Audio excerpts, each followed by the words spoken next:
this other truth that's supposed to be given to us by God. Okay, how does that fix something in the New Testament or tell us something significant that we didn't know?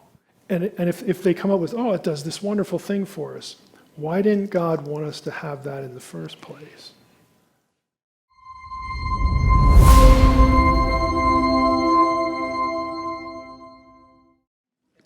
Thanks. Yeah, I had a question. So let's say you're talking with someone and they go along with you. Okay, the Bible was written by people that were inspired, prepared, set up to write the Bible. So they ask, well, why can't that happen today? We look at the Book of Mormon. Mormons believe it was divinely inspired, and other books feel like the Holy Spirit led me to write this book. And so, how would you respond to that? It is a good question. I would say that the key to this is Christology. And what I mean by that is, in the arc of the biblical story, Jesus is the linchpin. It's where Old Testament stuff leads, and it's where New Testament stuff, there's the hinge point and where it extends. And so, if that's the case, and if Christology, if Jesus is unique in world religions, we'll say, that's something that has to be factored into why we think we need revelation. Okay, so there's one touch point there. God gave us revelation so that we would understand the plan for getting what He wanted, and the fulcrum for that is the person of Jesus. So there's the issue of why we needed to know stuff. And then the question is, well, now that we are living in the time where we're living, and we do know stuff about Jesus, on what basis do we need to know something additional that isn't in this other thing that is completely, oriented to the person of Jesus? That forces the person asking you the question to justify the need. Where is the New Testament insufficient? That's one sub question. And then the other sub question to follow it is, how is what you're telling, what this other truth that's supposed to be given to us by God? Okay, how does that fix something in the New Testament or tell us something significant that we didn't know? In other words, what does it do for us? And if they come up with, oh, it does this wonderful thing for us, why didn't God want us to have that in the first place? Like, if this is so crucial to my faith, to understanding my relationship with God, because why else would God supplement the information? If this is something so important, why did it only come in 1850? Or something like that.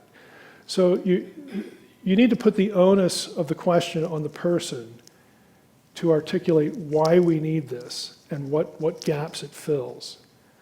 And ultimately, typically what you get in this sort of thing is, I'll come back to one other point here in a second, but what you get with this sort of thing is these kinds of revelation moments typically arise out of a context in which a religious group that has broken off something else or is something new needs to justify its own existence.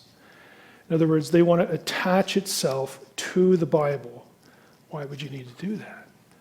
Okay, because I need votes. Okay, I need people to come over here and give us money or whatever. Like we need to somehow justify our own existence here.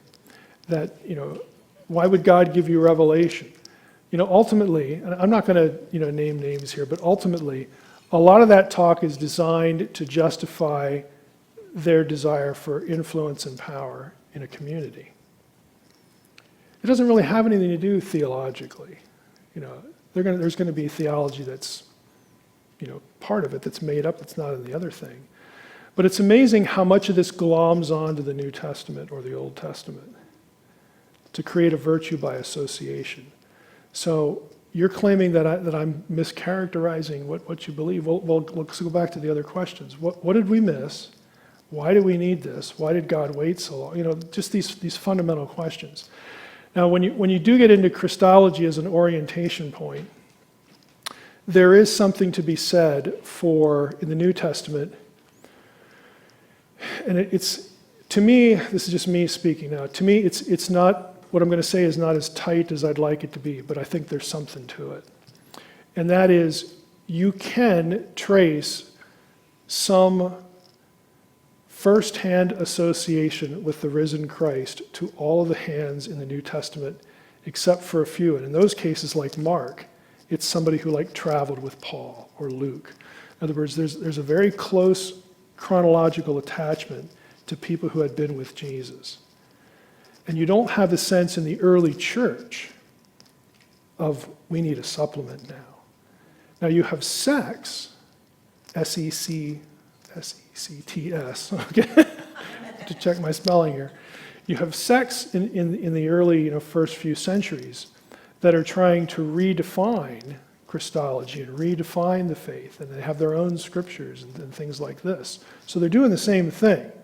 They're creating these attachments, these virtues by association on a thing they disagree with the community doctrinally. We're going to go our own way, and hey, we have this book now to show that we're right. And it still talks nice about Jesus, so come over here. You have these sort of pragmatic situations that are the context for a lot of those things.